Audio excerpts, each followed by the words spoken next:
شروع اللہ کا نام لے کر جو بڑا مہربان نہایت رحم والا ہے۔ الف لام میم۔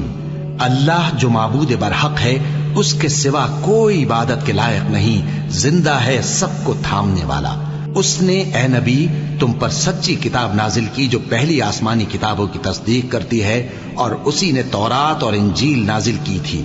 یہ دو کتابیں اس نے پہلے نازل کی تھیں لوگوں کی ہدایت کے لیے، اور پھر قرآن جو حق اور باطل کو الگ الگ کر دینے والا ہے نازل کیا۔ جو لوگ اللہ کی آیتوں کا انکار کرتے ہیں ان کو سخت عذاب ہوگا، اور اللہ زبردست ہے، بدلہ لینے والا ہے۔ اللہ ایسا خبیر و بصیر ہے کہ کوئی چیز اس سے پوشیدہ نہیں، نہ زمین میں اور نہ آسمان میں۔ وہی تو ہے جو ماں کے پیٹ میں جیسی چاہتا ہے تمہاری صورتیں بناتا ہے، اس غالب حکمت والے کے سوا کوئی عبادت کے لائق نہیں۔ اے پیغمبر، وہی تو ہے جس نے تم پر یہ کتاب نازل کی جس کی بعض آیتیں محکم ہیں اور وہی اصل کتاب ہیں، اور بعض دوسری متشابہ ہیں۔ تو جن لوگوں کے دلوں میں کجی ہے وہ متشابہات کا اتباع کرتے ہیں تاکہ فتنہ برپا کریں اور مراد اصلی کا پتہ لگائیں، حالانکہ مراد اصلی اللہ کے سوا کوئی نہیں جانتا۔ اور جو لوگ علم میں گہری نظر رکھتے ہیں وہ یہ کہتے ہیں کہ ہم ان پر ایمان لائے، یہ سب آیات ہمارے پروردگار کی طرف سے ہیں، اور نصیحت تو عقل مند ہی قبول کرتے ہیں۔ اے پروردگار، جب تو نے ہمیں ہدایت بخشی ہے تو اس کے بعد ہمارے دلوں میں کجی نہ پیدا کر دیجو، اور ہمیں اپنے ہاتھ سے رحمت عطا فرما، تو بڑا عطا فرمانے والا ہے۔ اے پروردگار، تو اس روز جس کے آنے میں کچھ بھی شک نہیں سب لوگوں کو اپنے حضور میں جمع کر لے گا، بے شک اللہ خلاف وعدہ نہیں کرتا۔ جو لوگ کافر ہوئے اس دن نہ تو ان کا مال ہی اللہ کے عذاب سے ان کو بچا سکے گا اور نہ ان کی اولاد ہی کچھ کام آئے گی، اور یہ لوگ آتش جہنم کا ایندھن ہوں گے۔ ان کا حال بھی فرعونیوں اور ان سے پہلے لوگوں کا سا ہوگا جنہوں نے ہماری آیتوں کی تکذیب کی تھی، تو اللہ نے ان کو ان کے گناہوں کے سبب عذاب میں پکڑ لیا تھا، اور اللہ سخت عذاب کرنے والا ہے۔ اے پیغمبر، کافروں سے کہہ دو کہ تم دنیا میں بھی عنقریب مغلوب ہو جاؤ گے اور آخرت میں جہنم کی طرف اکٹھا کیے جاؤ گے، اور وہ بری جگہ ہے۔ تمہارے لیے دو گروہوں میں جو جنگ بدر کے دن آپس میں بھڑ گئے قدرت الہی کی عظیم الشان نشانی تھی۔ ایک گروہ مسلمانوں کا تھا، وہ اللہ کی راہ میں لڑ رہا تھا، اور دوسرا گروہ کافروں کا تھا، وہ ان کو اپنی آنکھوں سے اپنے سے دگنا مشاہدہ کر رہا تھا۔ اور اللہ اپنی نصرت سے جس کو چاہتا ہے مدد دیتا ہے۔ جو اہل بصارت ہیں ان کے لیے اس واقعے میں بڑی عبرت ہے۔ لوگوں کو ان کی خواہشوں کی چیزیں یعنی عورتیں اور بیٹے اور سونے اور چاندی کے بڑے بڑے ڈھیر اور نشان لگے ہوئے گھوڑے اور مویشی اور کھیتی بڑی زینت دار معلوم ہوتی ہیں، مگر یہ سب دنیا ہی کی زندگی کے سامان ہیں، اور اللہ کے پاس بہت اچھا ٹھکانہ ہے۔ اے پیغمبر، ان سے کہو کہ بھلا میں تم کو ایسی چیز بتاؤں جو ان چیزوں سے کہیں اچھی ہو؟ سنو، جو لوگ پرہیزگار ہیں ان کے لیے اللہ کے ہاں باغات بہشت ہیں جن کے نیچے نہریں بہ رہی ہیں، ان میں وہ ہمیشہ رہیں گے، اور پاکیزہ بیویاں ہیں، اور سب سے بڑھ کر اللہ کی خوشنودی۔ اور اللہ اپنے سب بندوں کو دیکھ رہا ہے جو اللہ سے التجا کرتے ہیں کہ اے پروردگار، ہم ایمان لے آئے سو ہم کو ہمارے گناہ معاف فرما اور ہم کو دوزخ کے عذاب سے محفوظ رکھ۔ یہ وہ لوگ ہیں جو مشکلات میں صبر کرتے اور سچ بولتے اور عبادت میں لگے رہتے اور نیکی میں خرچ کرتے اور اوقات سحر میں گناہوں کی معافی مانگا کرتے ہیں۔ اللہ تو اس بات کی گواہی دیتا ہے کہ اس کے سوا کوئی معبود نہیں، اس حال میں کہ وہ انصاف کا حاکم ہے، اور فرشتے اور علم والے بھی گواہی دیتے ہیں کہ اس غالب حکمت والے کے سوا کوئی لائق عبادت نہیں۔ دین تو اللہ کے نزدیک اسلام ہی ہے، اور اہل کتاب نے جو اس دین سے اختلاف کیا تو علم حاصل ہونے کے بعد آپس کی ضد سے کیا، اور جو شخص اللہ کی آیتوں کو نہ مانے تو اللہ جلد حساب لینے والا ہے۔ اے پیغمبر،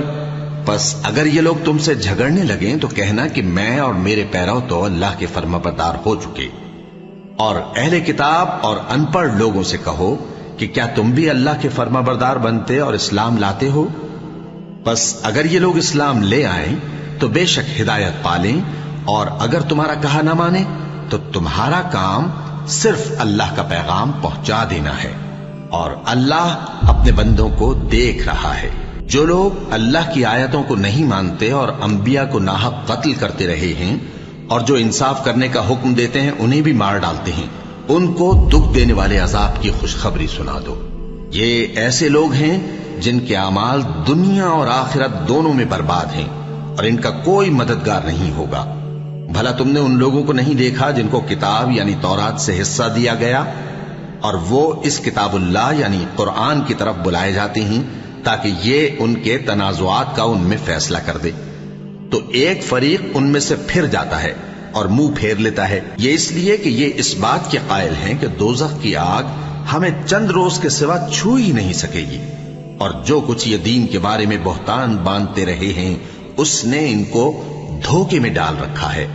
تو اس وقت کیا حال ہوگا جب ہم ان کو جمع کریں گے، یعنی اس روز جس کے آنے میں کچھ بھی شک نہیں،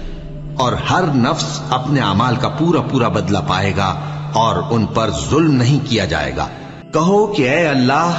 اے بادشاہی کے مالک، تو جس کو چاہے بادشاہی بخشے اور جس سے چاہے بادشاہی چھین لے، اور جس کو چاہے عزت دے اور جسے چاہے ذلیل کرے۔ ہر طرح کی بھلائی تیرے ہی ہاتھ ہے، اور بے شک تو ہر چیز پر قادر ہے۔ تو ہی رات کو دن میں داخل کرتا اور تو ہی دن کو رات میں داخل کرتا ہے، تو ہی بے جان سے جاندار پیدا کرتا ہے اور تو ہی جاندار سے بے جان پیدا کرتا ہے، اور تو ہی جس کو چاہتا ہے بے حساب رزق بخشتا ہے۔ مومنوں کو چاہیے کہ مومنوں کے سوا کافروں کو دوست نہ بنائے، اور جو ایسا کرے گا اس سے اللہ کا کچھ عہد نہیں۔ ہاں اگر اس طریق سے تم ان کے شر سے بچاؤ کی صورت پیدا کرو تو مذائقہ نہیں، اور اللہ تم کو اپنے غضب سے ڈراتا ہے، اور اللہ ہی کی طرف تم کو لوٹ کر جانا ہے۔ اے پیغمبر، لوگوں سے کہہ دو کہ کوئی بات تم اپنے دلوں میں مخفی رکھو یا اسے ظاہر کرو، اللہ اس کو جانتا ہے،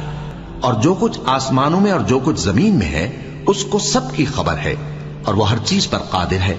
جس دن ہر شخص اپنی کی ہوئی نیکی کو موجود پا لے گا اور اپنی برائی کو بھی دیکھ لے گا تو آرزو کرے گا کہ اے کاش اس میں اور اس برائی میں دور کی مسافت ہو جاتی، اور اللہ تم کو اپنے غضب سے ڈراتا ہے، اور اللہ اپنے بندوں پر نہایت مہربان ہے۔ اے پیغمبر، لوگوں سے کہہ دو کہ اگر تم اللہ کو دوست رکھتے ہو تو میری پیروی کرو، اللہ بھی تمہیں دوست رکھے گا اور تمہارے گناہ معاف کر دے گا، اور اللہ بخشنے والا ہے، مہربان ہے۔ کہہ دو کہ اللہ اور اس کے رسول کا حکم مانو، پس اگر وہ نہ مانے تو اللہ بھی کافروں کو دوست نہیں رکھتا۔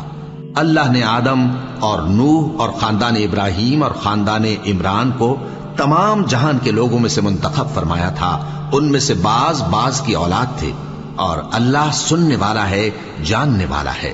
وہ وقت یاد کرنے کے لائق ہے جب عمران کی بیوی نے کہا کہ اے پروردگار، جو بچہ میرے پیٹ میں ہے میں اس کو تیری نذر کرتی ہوں، اسے دنیا کے کاموں سے آزاد رکھوں گی، تو اسے میری طرف سے قبول فرما، تو تو سننے والا ہے، جاننے والا ہے۔